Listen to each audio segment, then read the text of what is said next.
Tonight's guest is Stephen. Stephen, welcome to the show. Thank you for having me, Vic.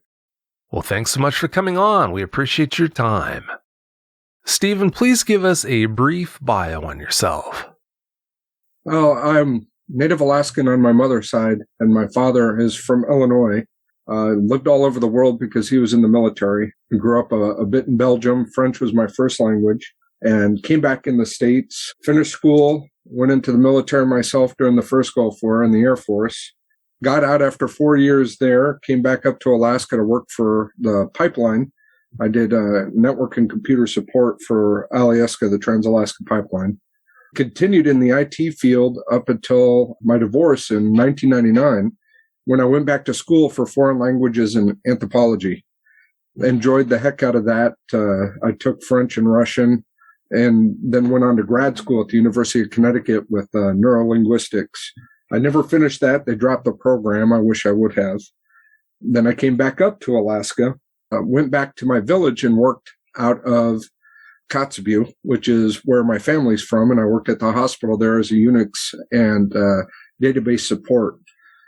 I moved back to Anchorage in 2007. I was an executive director for a nonprofit where I traveled all over South America, the United States, and Alaska in support of Indigenous rights and tribal government-to-government relations.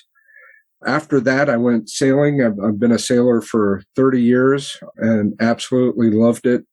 Then came back up to Alaska, where I had a brain aneurysm rupture in 2011. I shouldn't have lived. I'm one in 10 million people that have these extra blood vessels, and I'm lucky to be here. I get migraines daily. I've lived with it now for going on 10 or 11 years, and I've learned how to deal with it. When you said, it's funny you mentioned I don't have a speech impediment. I actually have an aphasia, which means I forget words, and it sounds like a stutter, but my brain's looking for the words. And so every once in a while, I notice it. Most people don't, because it's not as prevalent as I think it is. After that, I spent about a year in the States and came back up to Alaska in 2017 again. I've been slowly getting back into the workforce with my neurosurgeon's permission. I was living with family there for a while and got into my own place. Once I got into my own place, it was just before COVID-19 hit, and that's when I had my encounter. Wow, Steve, you're not even close to being done with life yet, and you've already lived a full life. That's a lot of things that you've gotten into. I've done a lot. That was very, very brief. I went through the Army during college. I was an officer, went through OCS, did recon. I was an EMT and firefighter. I like volunteering a lot, and I've done it my whole life. So yeah, that was just a super brief introduction. And I've got to see some interesting things all over the world. So I meet really interesting people. Oh, I'm sure you have seen and done a lot of interesting things. It sure sounds like it. You have a lot of Woods credentials. Actually, your Woods credentials are a mile long, Steve. What can you tell us about them? I learned survival in the Army when I was going through recon training, where I was 19 Delta non-mechanized for the 1st 297th in Fairbanks. I've learned tracking. I've learned survival by myself at 50 below. They stick you out there pretty much with nothing, and you got to get back. So I've got a lot of experience out in the wilds of Alaska. Less experience, though I do have some in the Amazon jungle. I was stuck out in the Amazon jungle for 3 to 4 weeks with 2 or 3 other people because of a storm, and they couldn't come and get us. We were in a small, small village. All the sights and sounds and smells were so different than anything I was used to. But once I started taking a look at the tracks and taking a look at the wildlife and the trees and the plants, I started feeling a little bit more familiar there, but it was definitely different than what I was normally used to up here. Oh, I'm sure it was a lot different. Yeah, I can only imagine what that must have been like to be stuck there for just about a month. Holy cow. It was something, yeah. We were incommunicado the whole time, so my family was beside themselves, worried. When I was finally able to get in touch with them, they were about to send somebody down here. And that actually caused me to get a cell phone for travel and, a satellite phone. And so I got a satellite phone to bring down the rest of my trips into the Amazon jungle for that very reason. Yeah, after having an experience like that, I don't blame you for getting a sat phone. That definitely helped. My family's comfort level was, and it was entirely for their comfort level that I did that, but they were happy. Oh, I'm sure they were. Yeah, that's a good move. What's the most frightening thing that's happened to you in the woods that wasn't Dogman related? Well, that would be down in the Grand Sabana in Venezuela. We're on a plateau called the Cumaracape. You could see Angel Falls off in the distance, which is the largest waterfall in the world. It was beautiful. We were there celebrating the indigenous people getting land, water, and air rights back from the Venezuelan government. It was 45,000 acres that they were getting given back to them, lock, stock, and barrel, everything. And I was part of the entourage there. And they had a circle of stones set up. And in there, they had what they call Pachamama, a statue to Pachamama, Mother Earth. Then Vice President Maduro stepped in with the shaman. It was a completely calm, no cloud in the sky, clear day. And within milliseconds, it was torrential downpour, rain, thunder, lightning, nothing like you have seen before. I haven't, at least. And as soon as the ceremony was done and the last shaman stepped out of the circle, it cleared up like it was before. There were 100 or 200 of us there to witness this. The only way we knew it was real is because water was running all over the plateau. I'd never seen anything like it. It was frightening and awe-inspiring all at the same time. Wow, if that doesn't get your motor running, nothing will. That's strange. It was really cool to be a part of, and it was something to see in person.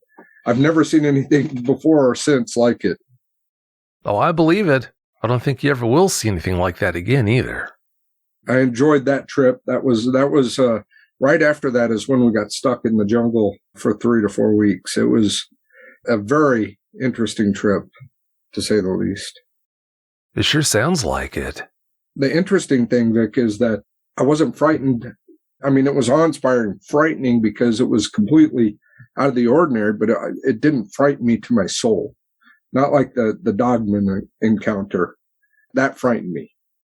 Well, understandably so. And speaking of that, let's talk about that now. Please give us every last detail that comes to mind. It was in 2020, about this time, just moved into the cabin where a buddy of mine was staying. He was preparing to take begin a trip around the world on a motorcycle. And he had gotten out of the place he was running, got his daughter off to college. He was just selling everything and he needed a place to stay. So I said, well, I'm moving into this place. Why don't you come with me?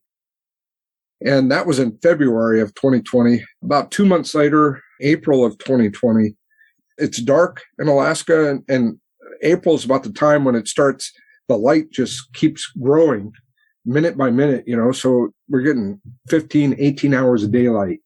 And when it gets dark, it's not as dark as it was, say, in February, January, which is super dark. It's more of a dusk dark.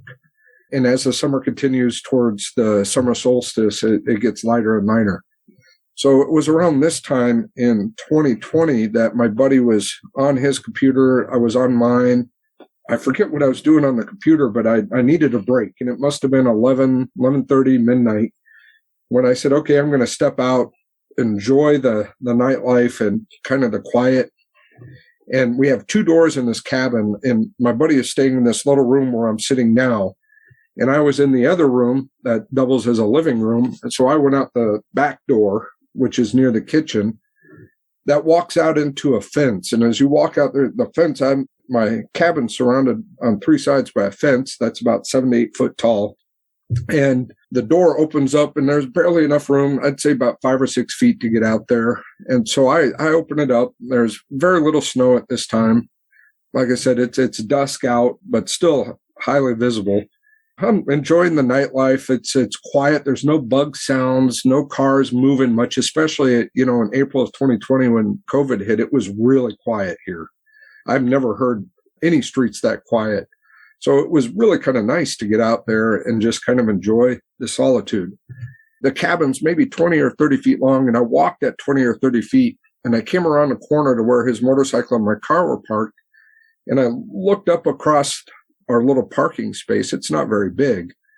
And I saw something at the edge of the woods. Now, the woods come right up to where the parking spot is. There's maybe a little 5-foot section before it hits the gravel pad. On that 5-foot section between the woods and the gravel pad, I saw something, and it didn't register. I looked at it like, what the heck is this? I got to be seeing something. My mind's playing tricks on me. I called it a werewolf. I only talked to a couple of people about it, my buddy that was here and my girlfriend later, but it looked like a werewolf to me. I don't remember it moving much. I saw the fur. It had ears like a wolf. Now, when I was in the military, I helped rehabilitate wolf hybrids with the state of Oklahoma. When people would get these animals and they didn't know what they were getting, they would turn them over. And of course, they're different than dogs. So I was used to them, and I volunteered my time. And so we'd give them a home, rehabilitate them, and then find them a good home. Somebody with 100 acres, 50 acres. And that's what it reminded me of, that very wild face and look. I don't remember stepping, but I must have, because I got its attention. And as soon as I got its attention, it swiveled towards me, and I started backing up when I saw its head move. I mean, I backed towards that corner. I didn't turn my back until I got around that corner, and I ran. You know, it's 20 or 30 feet, but that thing, I've been nose to nose with a bear. That thing could have been there and got me before I got to my door. It looked powerful, more powerful than any bear I've seen. That was my brief encounter with it. And I don't know how long it lasted. It could have been 5 minutes that I was sitting there standing. It could have been 30 seconds. I literally have no idea how long I was out there. I'm sure it seemed like an eternity. As I'm describing it, I could picture everything about it. That vision, it hasn't left my head. Ever since I found your site and your show, I've been talking to my girlfriend about my experience. And I talked a little about it back then, but it was more in the way that the Inupiaq or the Eskimo make fun of things. You know, they'll joke about things that are important to them or are on their mind. And that's how I handled this. I still handle it that way. I still make jokes about it, but it's still, I've never been frightened about anything I've seen in the woods, nothing, until this. Well, whatever it takes for you to be able to deal with it as comfortably and as healthy of a way as possible, yeah, that's what you should do then. Yes, sir. No, I find it's either that or I could be catatonic scared or angry. I choose to use humor to deal with it. No, I say that's a good move. Yeah, like I said, whatever it takes. How big would you say that Dogman was? Boy, it had a hunched back. I'd say 7 to 8 foot, but it was hunched. I don't know if it was standing up totally. I don't remember looking at its feet or legs. I saw its arms and back and head and a neck, if you want to call it that. It was certainly large. I don't know that it was built like a football player, but it was not tiny by any means. That's what it seems to be in my mind.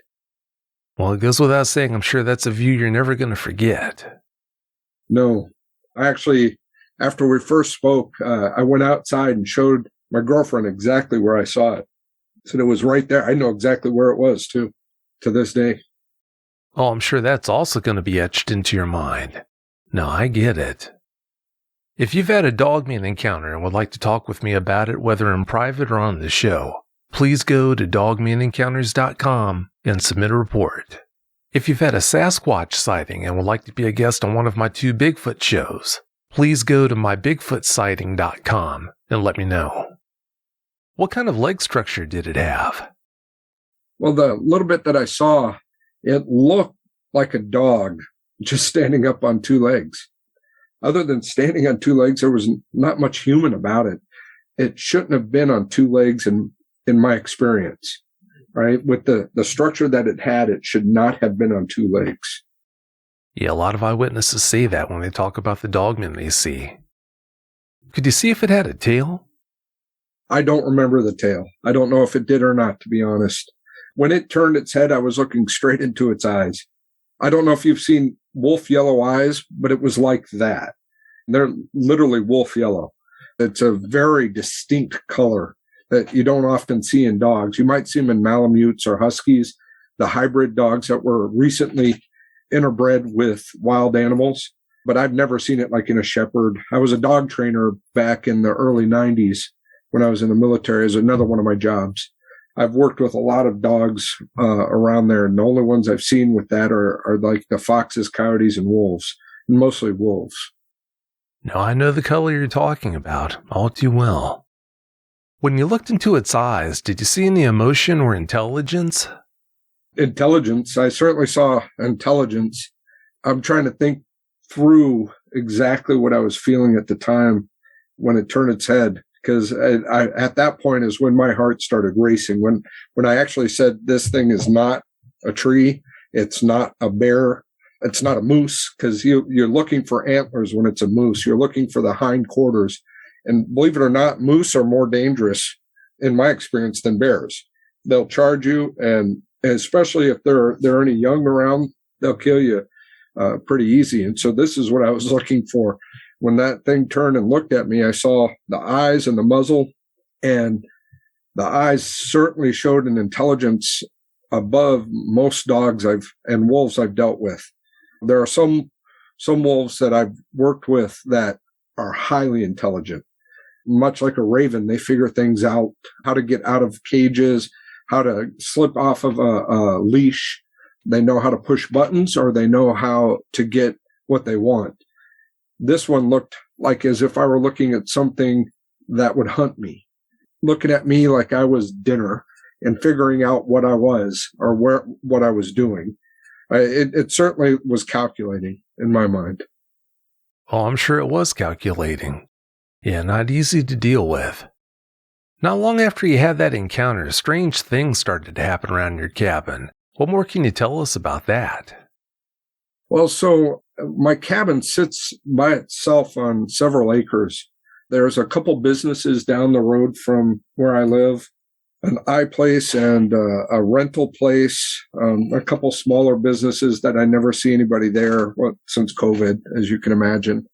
And then maybe an acre over is another house, kind of. They don't come out often if they're there. And so it's extremely quiet at night, especially at night. If I have a migraine or something, I'll stay up and I'm on the computer either playing a game or watching a movie or a television show I'm into. I'll hear things, and it's not often, a dozen times in the last couple of years, maybe a couple dozen times, where you'll hear like a can kick or something moving, steps outside the window. And it's concerning. And my girlfriend has lived with me for about a year, going on a year this summer. And I normally don't wake her up if I hear something. If I think there's a problem because of people coming in to steal stuff, I'll wake her up just as a precaution. Or I'll say, hey, can you help me go outside and look? But it's only been a couple times max. About 2.5 weeks ago, something hit the side of my cabin hard. It was probably around 2:00 in the morning, and it hit hard enough for me to wake her up and say, there's something out there. We need to go look. And for me, in my mind, I thought it was drug addicts coming to steal catalytic converters because we've been having a rash of that around here. And so I flipped on the lights. I looked outside. I got her up. And unfortunately, she has really poor hearing. She needs cochlear implants. So she didn't hear what I heard. And in fact, she doesn't hear anything without her hearing aids in. And even then, if it's too high pitched or too low pitched, she doesn't hear it. But I told her what was going on. So I said, look out the windows, turned on the lights, and I didn't see a thing. When I looked where the noise was, that was back in that door I went out. There's that 7-foot fence right outside. There's only 5 foot where you can go. There was a bit of snow on the ground, and I didn't see any footprints, nothing. But I did find what I think hit the house hard. There was no reason for it to. I'd stuck it up for the winter, and it was buried under ice. I mean, you're talking about a foot of ice. And I did see the remnants of that ice. I couldn't have pulled it out. There was no way I could have got that out. I'm not that strong. The ice was too thick. But whatever pulled that out used it. There's a place where you could see on the side there where it hit hard. I don't know if anybody that could have done that and gotten away over the fence that fast without me hearing the fence. I didn't hear the fence or nothing. It was a big bang and then nothing. That's kind of what happened over the last couple of years. I'll just hear odd things around my cabin. Are strange things like that still happening present day? I know you talked about what happened 2 weeks ago, but have they continued on since we had that conversation back then? No, I haven't heard anything. Sometimes it'll go a couple months without hearing anything. There are times when I'll walk out, I have to take the trash out, on a Wednesday night. We put it's maybe a couple football fields long driveway where I have to drag my trash can out to set it out on a Wednesday night to be picked up at 4:00 in the morning, Thursday. And I feel like things are watching me sometimes, not all the times. I'll carry a flashlight and I know moose's eyes will glow red, probably about 6 feet tall. I know how animals react, but I'll carry that out there. And I don't often go that late anymore. That was one of the things that my girlfriend noticed, is that I don't go outside, out here at least, by myself at night. And when we talked about it, you said people had experiences during the day. I was thinking about this. The difference between in the day and at night is my eyesight is tremendously better during the day. I can see things. I can deal with them easier further off. But at night, because there's no light here, literally my eyesight is as far as my flashlight or headlamp will take it. And that's it. That's what gets me nervous, knowing that something like that was already here. I'm very concerned when I'm walking down the woods, down that little driveway, to run into something like that again. Well, I can understand your angst like that after having such an encounter. Something extraordinary happened where you live. Please talk us through that. Yeah, no, it's very extraordinary. It's remarkable. A young man by the name of John Kellogg was murdered on the property right next to us. In fact, it was on our other property line. My girlfriend and I were building a sailboat, and we had built, I'd say, a 20 by 30 shed from scratch. We actually milled our own wood for that at her father's place and built it ourselves. Right after we were doing that, this guy, John, rented the next spot, exactly next to us, and put a bunch of dilapidated and wrecked cars. And his business was he would take pieces and parts and sell them to people. And so we had several meetings off and on with John. We're neighbors. That's the reason I actually got in this cabin. So I told the owner of the property, I said, if that cabin ever comes open, I would like to rent it. So I'm right next to where we're building this sailboat.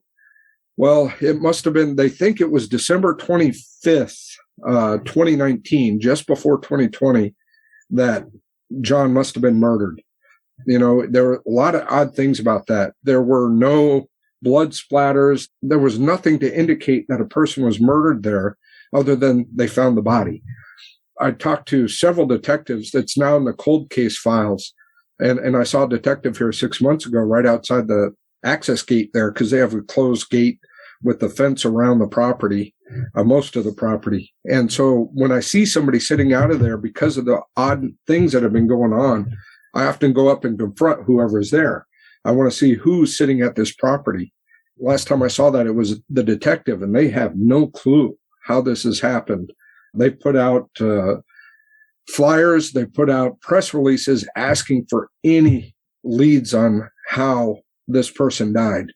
And they've got nothing. We know the mother and stepfather, John's mother and stepfather, talked to them, and they have no information.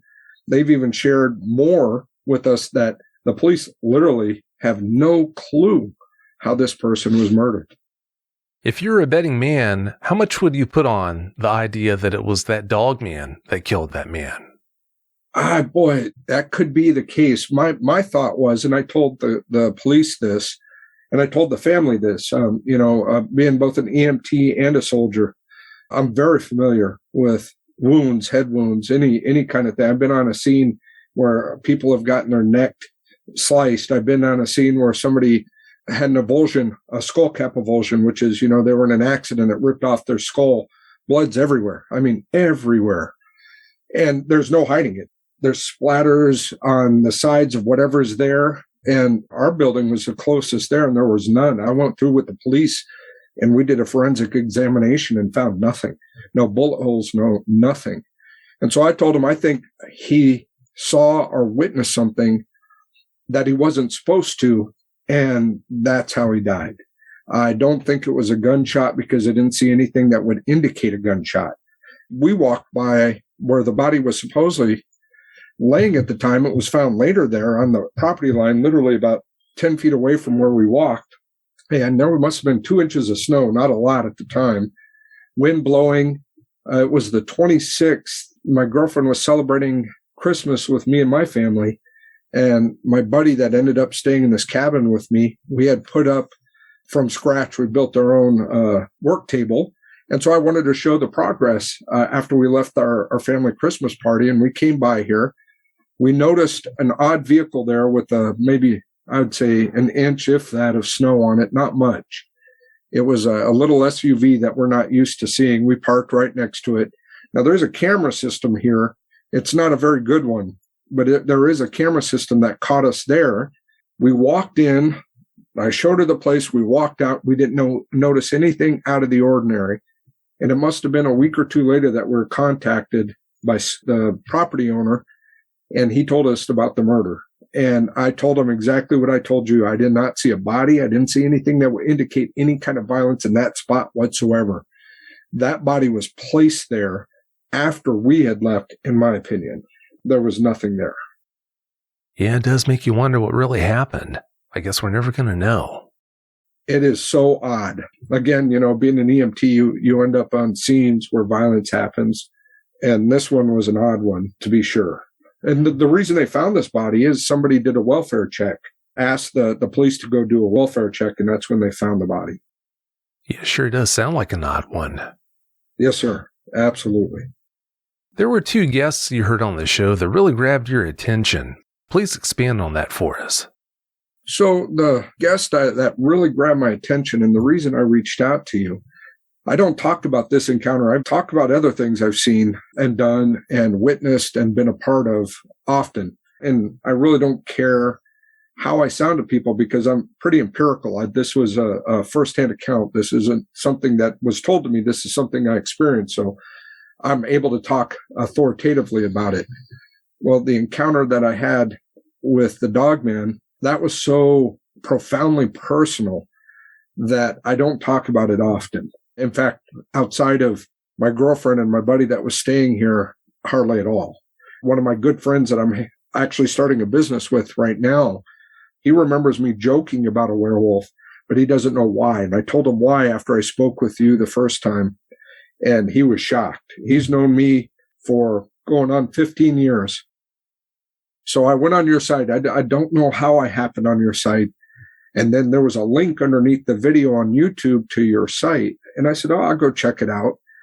But it wasn't about Bigfoot. It was about dogmen. And I said, well, what are dogmen? I had no idea what they were or why they would call something like that. I mean, I could probably work it out in my mind.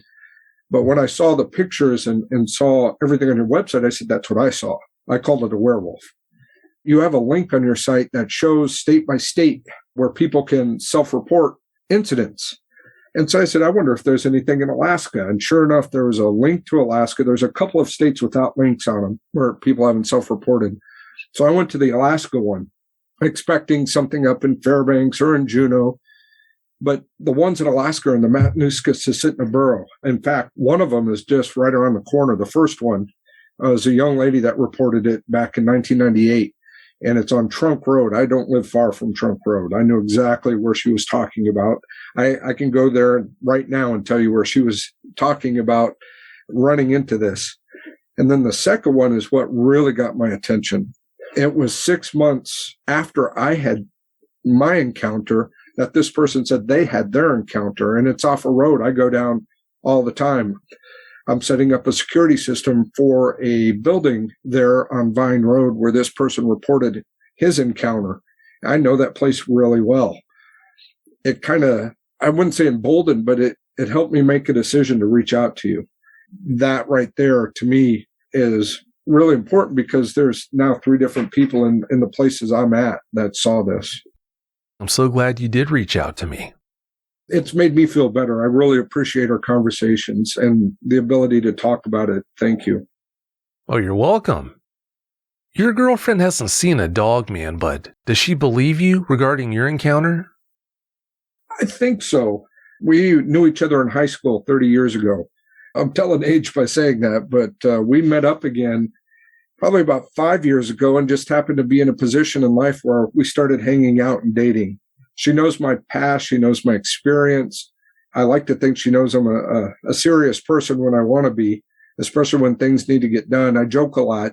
That's my personality. But when there's real things to get done, she has seen that I'm able to do that. So I think she believes that I believe it. I know that for a fact. I know she knows I've seen some odd things and have been around really interesting people because she's now been part of a lot of this.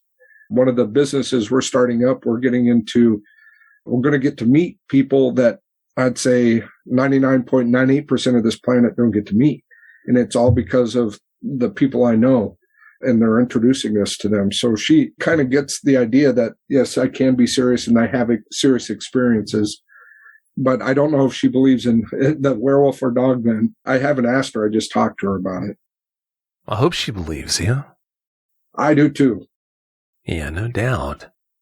I've only shared it with her and a couple other people outside of you and now this conversation. So in the end, Vic, it doesn't matter if she does or not. To be honest, again, I'm an empirical kind of guy, and I take the scientific method very seriously. And the first part of the scientific method is observation, my personal observation. I can emphatically tell you that I saw that. It wasn't hallucination. I wasn't drinking. I'm not doing drugs. There was nothing to alter the chemistry of my mind. So I'm pretty confident in what I witnessed. For me, the difference between witnessing something like I did down in the Grand Sabana and the Dogman is that the Grand Sabana, in my mind, that's within the realm of possibilities. The Dogman was so outside of that realm of possibility that it frightened me. Everything aside, that's the one reason I don't talk about it.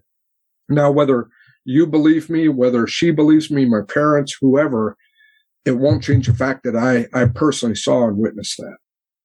I'm so glad you have that outlook on things regarding your encounter, because you're right. Yeah, it doesn't matter if anyone believes you or not. You have that experience, and you know that you had that experience, and that's all that matters. But for what it's worth, I most definitely do believe you. Well, thank you. I appreciate that. And it helps. Like I've mentioned in our conversations, it certainly helps having somebody I can talk to that automatically won't label me as crazy. Not that I care about that too much, but with this, there's something different about it. I don't know if I can put my finger on it yet. Yeah, a lot different. You told me that you wish she could have an encounter of her own. Why do you want her to see one? I don't. It's one of those things that misery likes company. And I think that's about the extent of that. I honestly don't wish anybody would have that. It's life-changing. And I don't know if it's a net positive for me yet. I hope to make it a net positive. I hope to kind of take it for what it is and learn from it. You know, the Inupiaq, the Indigenous people here have words for these. You know, like Inukun means small people. And then there's a word, unfortunately, I don't know it. I should ask my mother. She'd probably know it, for large, hairy beast. Modern people interpret that as like Bigfoot, but that's not necessarily what she said it is. I asked her years and years ago about this. We have a different way of looking at things here. And if you go back to my grandmother on my mother's side, the Inupiaq, the Eskimo lady, she was certainly a lot more open to the possibility of these creatures that are not normal. Western people called cryptids, cryptozoology, I think is the word that I've been seeing lately. For them, that was just life. They shared the world with these creatures. And some of them were friendly, some of them were not friendly, some of them were neutral and could be violent or not violent, depending on the mood. And so if my grandmother were here, I'd certainly talk to her about it. Yeah, I can only imagine the stories that she could tell. I used to hear some growing up as a child. And as a child, of course, you believed and didn't believe. I can remember specifically back in 2005 to 2007, up in Kotzebue, and there's a river called the Noatak, and a lot of people go camping, hunting, and fishing up there. And the Inupiaq means real person. Inukun means little person like us. They're not people in the Inupiaq's eyes. And there's actually photo and video evidence of little footprints in the sand stealing boats and bringing them half a mile down the river, just playing a joke. And this infected so many people, so much so that my aunt was able to work that into a master's and PhD thesis. And she's in her 50s and 60s. And it was enough for her to say, I actually want to study this empirically. And so she is now finishing her PhD thesis on that. Wow. Yeah, there must have been a lot of incidents.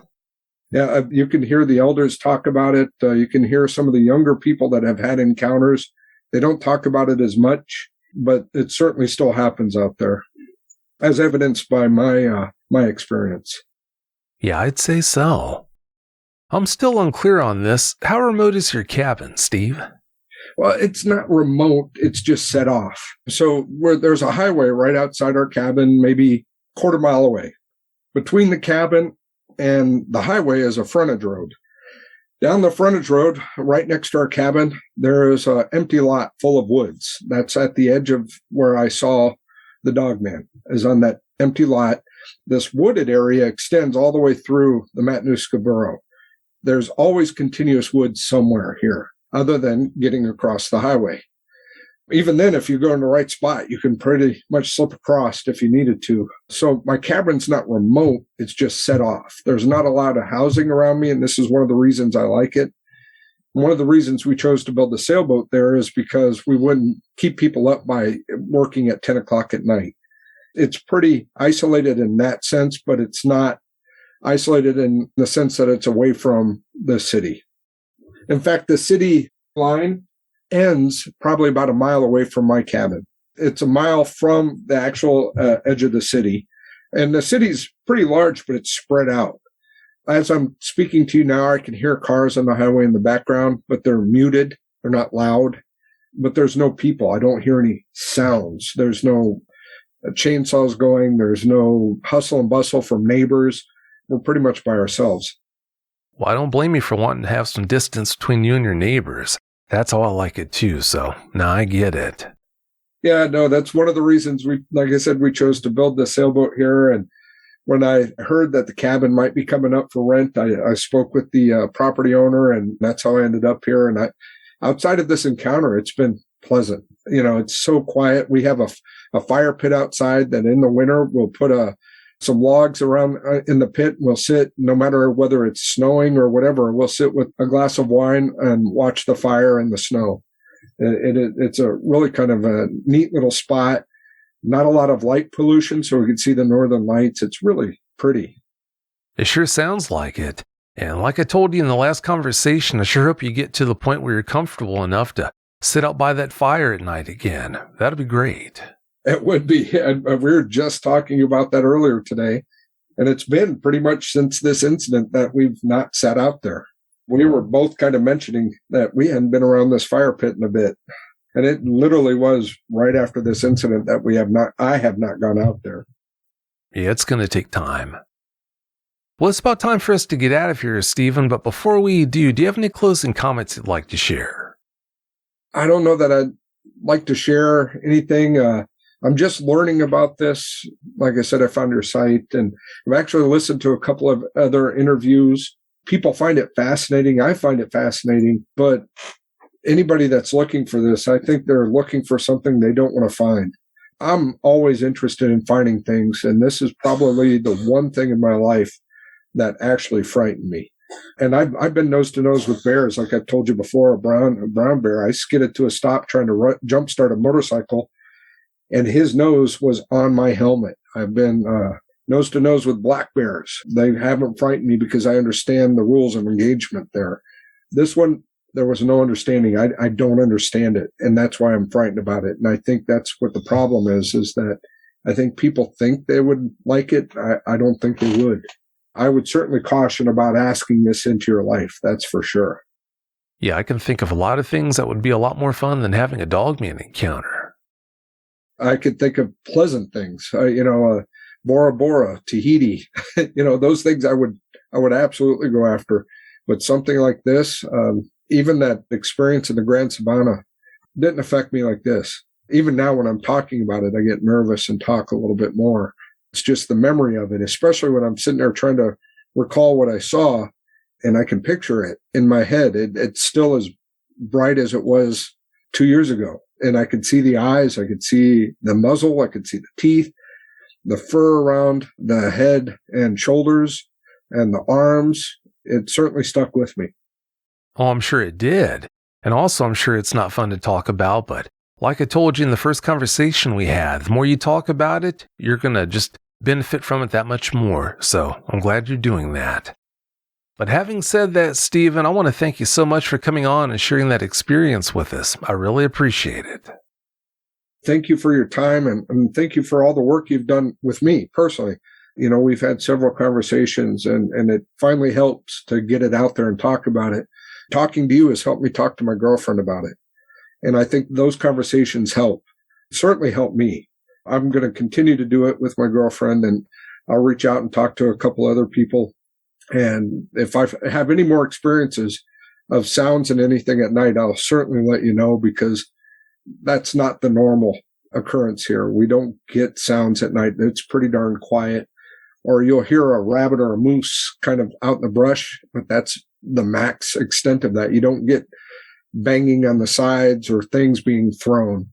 And I've had that a couple times. So. Well, I hope those strange experiences and sounds are all done with, but if you ever need me for anything, like I told you, I'll be here for you, so just let me know. Well, thanks again so much for coming on the show, and thanks again so much for your time. Have a great night.